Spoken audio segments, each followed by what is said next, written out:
다 함께 성경 봉독하겠습니다. 출애굽기 20장 8절로 11절 말씀입니다. 안식일을 기억하여 거룩하게 지키라. 엿새 동안은 힘써 내 모든 일을 행할 것이나 일곱째 날은 내 하나님 여호와의 안식일인즉 너나 내 아들이나 내 딸이나 내 남종이나 내 여종이나 내 가축이나 내 문 안에 머무는 객이라도 아무 일도 하지 말라. 이는 엿새 동안에 나 여호와가 하늘과 땅과 바다와 그 가운데 모든 것을 만들고 일곱째 날에 쉬었음이라. 그러므로 나 여호와가 안식일을 복되게 하여 그날을 거룩하게 하였느니라. 아멘. 오늘은 십계명 강해 시리즈 제4계명에 대해서 말씀을 나누겠습니다. 안식일을 기억하여 거룩하게 지키라. 십계명 중 가장 길게 설명되어 있는 계명이 무엇이겠습니까? 바로 4계명입니다. 그만큼 강조하고 있다는 의미입니다. 십계명은 크게 수직관계와 수평관계에 대한 계명으로 나눌 수 있습니다.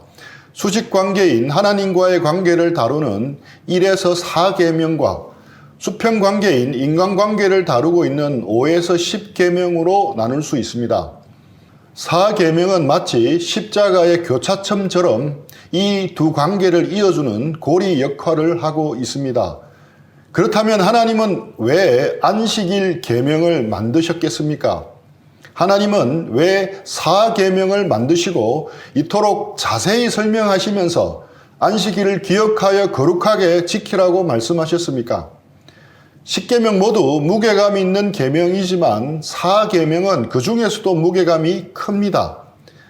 4계명이 주는 무게감은 이 계명을 어길 때 엄하게 다루시는 것을 보면 실감이 갑니다.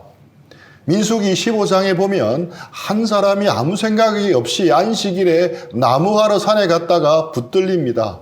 아마 식사를 준비하려는데 뗄감이 없었던 모양입니다. 백성들이 모세에게 어떻게 할지 물어보자 모세는 하나님께 여쭈어 보았습니다.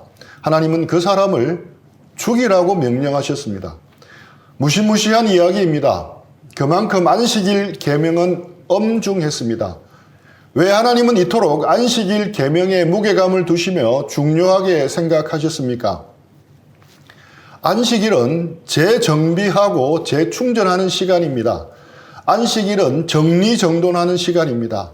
흐트러졌던 것을 바로잡는 시간입니다. 크게 두 가지를 바로잡아야 합니다. 첫째, 안식일은 하나님이 하나님 되게 해야 하는 날입니다. 안식일은 하나님이 가장 큰 선물을 주신 날입니다. 하나님이 모든 사람에게 가장 큰 선물을 주시기 위해 만드신 날입니다. 하나님이 주시기를 원하시는 가장 큰 선물이 도대체 무엇이겠습니까? 사람마다 처한 형편도 다르고 간절한 소원도 다르기에 가장 큰 선물이라고 느끼는 것도 다를 것입니다. 하나님은 우리의 기도에 응답해 주십니다. 하지만 수년 동안 기도하고 있지만 응답이 안 올 수도 있습니다. 하나님은 어떤 기도에는 왜 즉각 응답해 주시지 않으시겠습니까? 그 이유는 우리에게 가장 좋은 것을 주시기 원하시기 때문입니다. 우리가 구하는 간절한 기도 제목보다 비교할 수 없이 훨씬 더 큰 것을 주시기 원하십니다. 무엇이겠습니까? 바로 하나님 자신입니다. 하나님은 우리에게 기도 응답으로 하나님 자신을 주고 싶으신 것입니다. 만약 주님께서 우리가 기도하지 않아도 혹 단 한 번만 구해도 우리의 모든 필요를 즉각적으로 채워주신다면 우리 대부분은 어떻게 되겠습니까? 기도 응답은 누리겠지만 기도에 응답해 주신 하나님을 누리지는 못합니다. 하나님과 깊이 교제하는 삶의 축복을 맛보지 못할 것입니다. 그래서 하나님은 투 트랙을 타신 것입니다. 우리가 가진 기도 제목도 응답해 주시면서 하나님 자신도 우리에게 주시는 투 트랙을 타신 것입니다. 하나님이 우리에게 안식일을 주신 것도 마찬가지 이유입니다. 우리에게 가장 큰 선물인 하나님 자신을 주시기 위함입니다. 하나님 자신을 우리가 누리도록 하기 위함입니다. 안식일은 하나님이 하나님 되게 하는 날입니다. 예수님이 경고하시기를 돈이 우상이 될 수 있다고 하셨습니다. 그런데 그 돈이 바로 일입니다. 돈을 의지한다는 것은 결국 내가 하는 일을 의지한다는 말입니다. 자본주의 사회 한가운데 사는 우리는 일에 지나치게 몰두하기 쉽습니다. 일에 대한 욕심은 끝이 없기 때문입니다. 일에 지나치게 몰두하면 눈이 멀기 쉽습니다. 일에 눈이 멀면 하나님을 보지 못합니다. 우리에게 일이란 또 직업이란 참으로 요상합니다. 힘들면서도 소중한 것입니다. 일은 사람을 힘들게 만듭니다. 직장인들에게 주말만 되면 시간이 2배속으로 흐르는 것 같습니다. 그리고 나서 맞이하는 월요일, 직장으로 향하는 발걸음이 가벼운 사람은 몇 안 될 것입니다. 그런데 그렇다고 해서 사장님으로부터 자네 내일부터 안 나와도 돼. 이 말만큼 세상에 무서운 말도 없습니다. 차라리 일폭탄을 맞는 한이 있어도 일자리를 잃는 것보다는 낫습니다. 그만큼 일은 우리에게 소중합니다. 휴일이 없이는 살 수 있어도 일 없이는 못 삽니다. 아무리 힘겨워도 일이 있어야 합니다. 일이 있어야 돈이 들어오고 돈이 있어야 가족에게 맛있는 것도 사줄 수 있습니다. 일이 있어야 자존심도 섭니다. 퇴근하고 집으로 가는 발걸음도 당당합니다. 일이 그만큼 소중합니다. 그런데 소중함이 과하면 자칫 우상이 될 수 있습니다. 일은 나의 반석이요, 일은 나의 요새요, 일은 나의 자존감이요, 일이 나의 피난처라. 그러다 보면 어느새 하나님을 잃어버리기가 쉽습니다. 이것을 아시는 하나님께서 안식일을 기억하여 거룩하게 지키라고 명령하신 것입니다. 안식일은 일보다 하나님을 의지하는 날입니다. 내 삶의 반석은 내가 하는 일이 아니라 하나님임을 고백하는 날이 안식일입니다. 자칫 일에 내어줄 뻔한 하나님의 자리를 다시금 하나님께 돌려드리는 날입니다. 그래서 안식일은 결단의 날이라고 할 수 있습니다.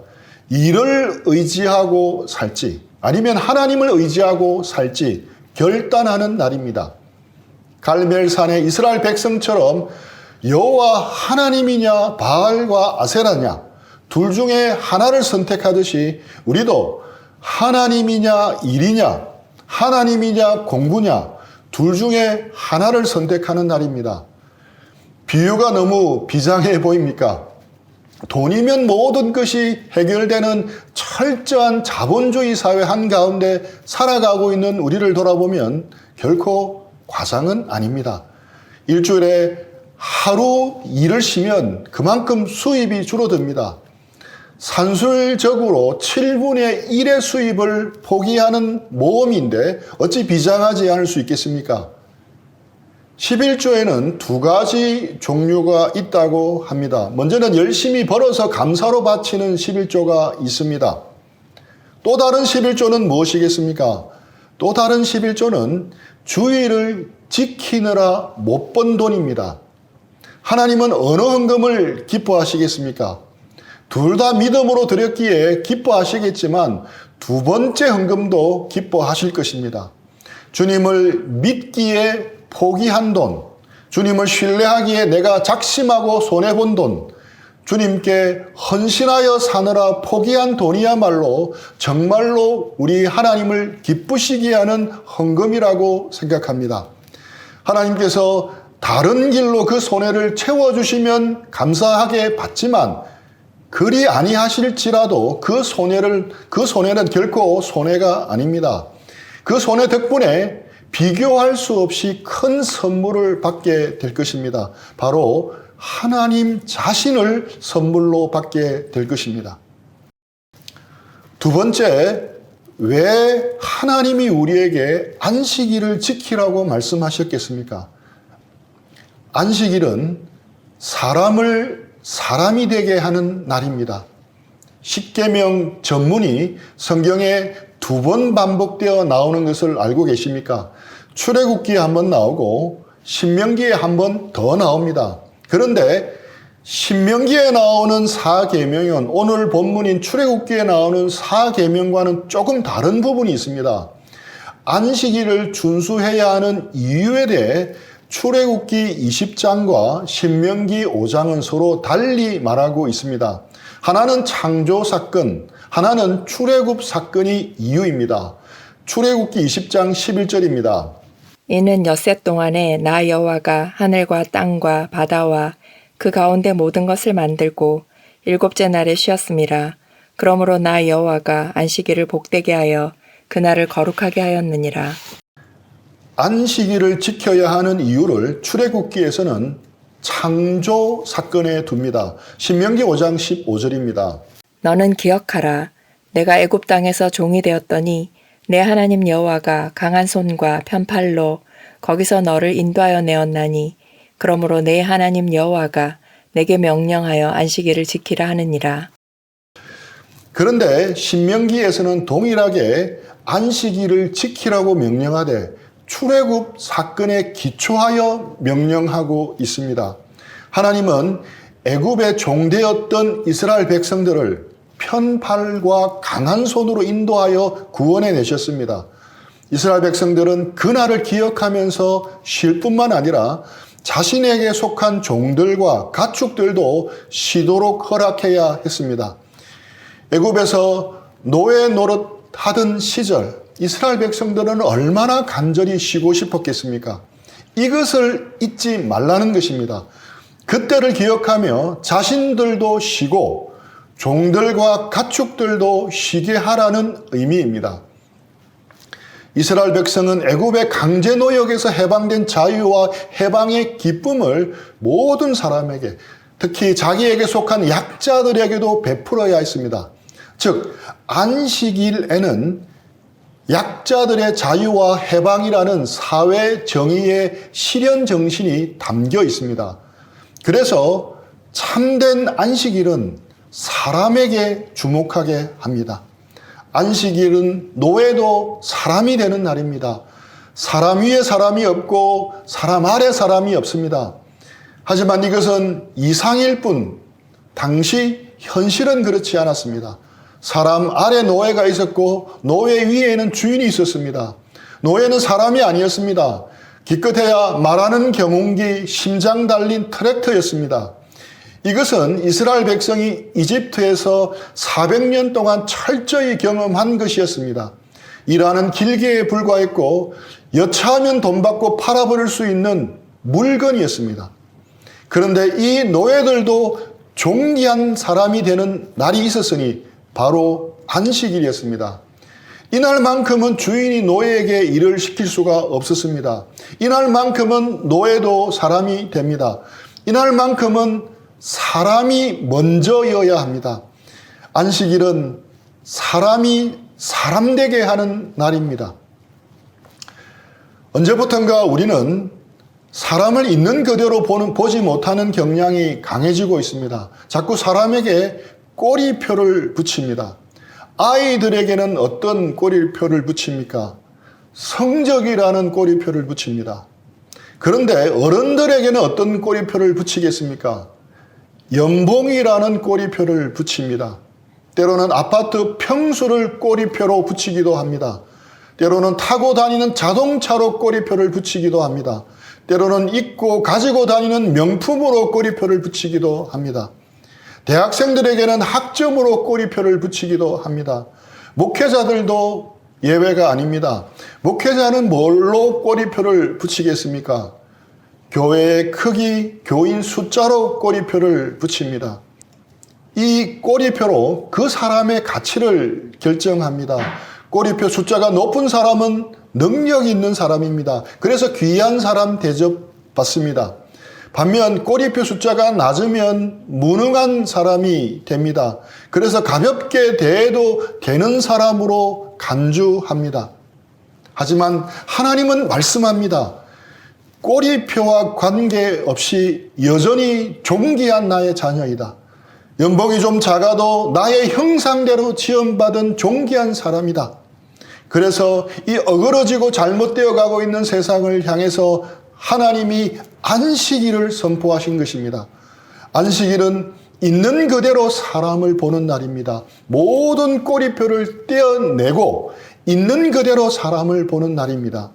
모두가 하나님의 형상으로 지음받은 존귀한 사람이 되는 날입니다. 그날이 바로 안식일입니다. 그날이 바로 주일이어야 합니다. 사계명이 제일 먼저 실천되어야 할 공간이 바로 교회입니다. 교회는 꼬리표가 없는 공동체가 되어야 합니다. 사람 위에 사람 없고 사람 아래 사람 없는 공동체가 되어야 합니다. 야고보서에는 당시 교회의 부끄러운 모습이 소개되어 있습니다. 사람 위에 사람이 있었습니다. 예배하러 오는 사람들 중에 더러는 부자도 오고 더러는 가난한 사람도 있었습니다. 그런데 명품을 두른 부자가 오면 반갑게 맞이했습니다. 반면에 헐벗고 가난한 사람이 오면 싸하게 대했습니다. 함부로 대했습니다. 이에 야고보 사도는 엄히 꾸짖습니다. 야고보서 2장 1절입니다. 내 형제들아 영광의 주 곧 우리 주 예수 그리스도에 대한 믿음을 너희가 가졌으니 사람을 차별하여 대하지 말라. 사람을 차별하여 대하지 말라. 사람을 차별하는 것은 무엇을 부정하는 것이 됩니까? 바로 예수님 믿는 신앙을 완전히 부정하는 행위가 될 수 있습니다. 이것을 경고하고 있는 말씀입니다. 얼마 전 지인의 아내가 정신적으로 좀 아파서 교회에 나가는 것을 포기했다는 말을 들었습니다. 아내가 아프면 함께하는 교인들에게 알리고 기도 부탁을 해야 하지 않느냐고 반문했습니다. 하지만 되돌아온 대답은 아니다는 것입니다. 아내가 아프다고 하면 교인들이 손가락질하고 오히려 멀리하고 왕따시킬 우려가 있어서 조용히 교회를 나왔다는 말을 들었습니다. 참으로 화가 나는 일이었습니다. 교제를 마치고 돌아오면서 기도를 하게 됐습니다. 주님, 우리 공동체가 아프고 연약한 사람을 품고 함께 가는 곳이 되게 하여 주옵소서. 교회에는 오직 두 종류의 사람만 있었으면 좋겠습니다. 하나는 남자, 하나는 여자입니다. 가난한 사람도 없고 부자도 없고 주인과 노예는 당연히 없고 장애자와 비장애자도 없고 오직 남자와 여자 두 종류의 사람만 있는 교회가 참된 교회라고 생각합니다. 형제의 모습 속에 보이는 하나님의 형상 아름다워라. 형제의 모습 속에 다른 외적인 조건을 보는 것이 아니라 그저 하나님의 형상만 보도록 애쓰는 것이 교회입니다. 자매의 모습 속에도 마찬가지입니다. 존귀하고 아름다운 하나님의 형상만 보도록 애쓰는 것이 참된 교회입니다. 존귀한 주의 자녀 됐으니 사랑하며 섬기리. 우리가 이런 공동체가 되었으면 좋겠습니다. 안식일 제도 안에 있는 이 하나님의 뜻이 우리 공동체 안에 임하기를 간절히 소망합니다. 그렇다면 구약에서 말하는 안식일과 현재 우리가 지키는 주일과는 어떤 관계가 있는 것입니까? 애매한 것을 분명하게 정리하려면 모델하우스를 떠올리시면 제일 이해하기가 쉽습니다. 모델하우스는 앞으로 어떤 아파트가 지어질지를 보여주는 모형입니다. 그런데 아파트가 완성되면 더 이상 존재할 이유가 없습니다. 그 모델하우스가 지향하고 있던 실체가 완성되었기 때문입니다. 그래서 곧 허물어 버립니다. 지금으로부터 2000년 전 안식일의 주인이신 예수님이 역사 속에 오셨습니다. 안식일을 폐지하러 오신 것이 아니라 완성하시러 오셨습니다. 완성되었기에 더 이상 모델하우스 같은 안식일 제도가 필요가 없는 것입니다. 골로새서 2장 16, 17절입니다. 그러므로 먹고 마시는 것과 절기나 초하루나 안식일을 이유로 누구든지 너희를 비판하지 못하게 하라.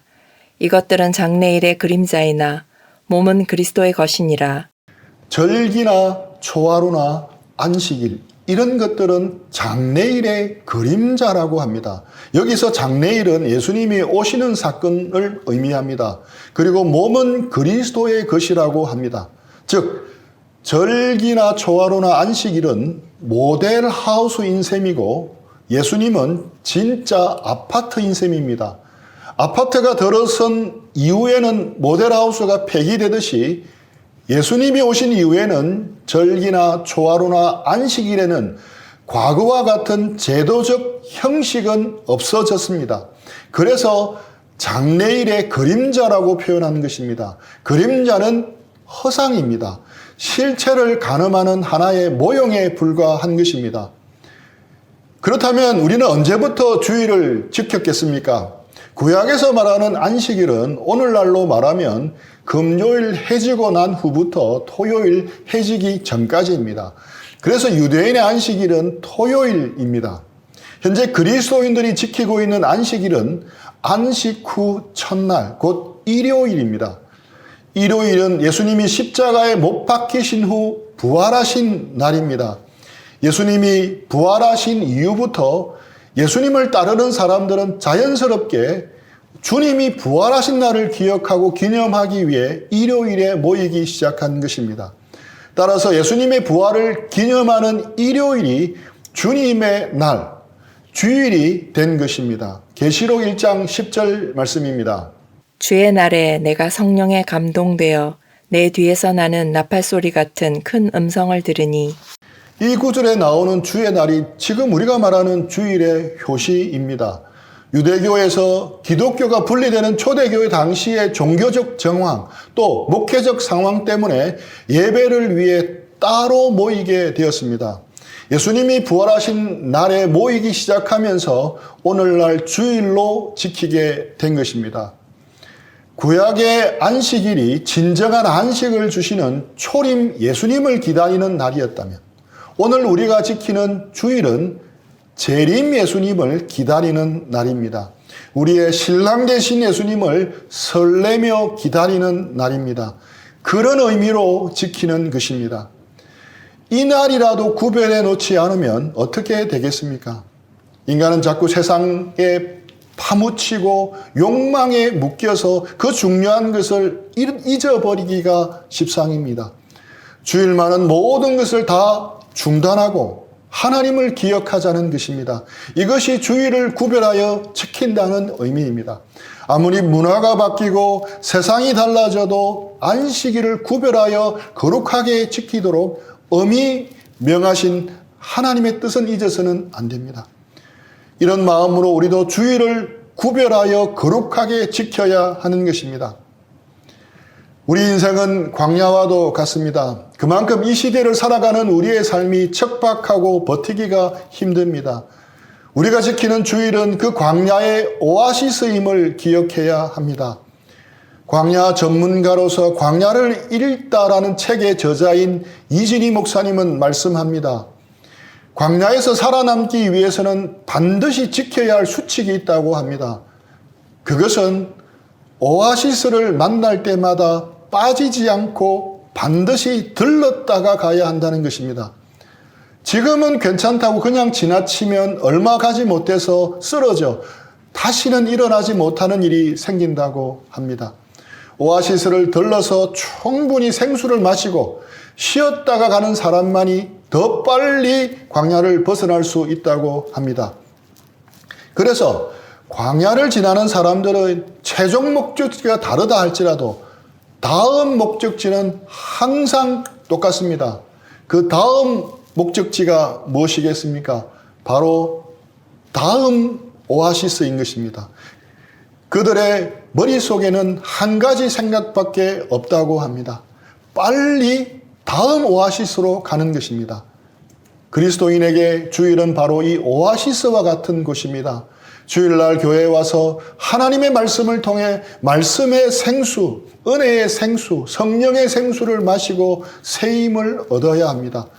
그리고 나서 광야 같은 세상으로 돌아가 월요일부터 토요일까지 힘차게 살아갑니다. 주일날 교회에 와서 하나님을 통해 받은 은혜로 광야 같은 세상에서 쓰러지지 않고 한 주간을 살아갈 수 있는 것입니다. 그런데 여러 가지 핑계를 대며 주의를 지키지 않는 사람들이 있습니다. 그들은 오아시스에 들렀다가 갈 만큼의 마음의 여유가 없습니다. 빨리 사막을 벗어나기 위해 주일날도 열심히 달립니다. 하지만 그렇게 해서는 결코 광야를 벗어날 수가 없다고 합니다. 사막에는 길이 없는 것 같지만 사막에도 길이 있다고 합니다.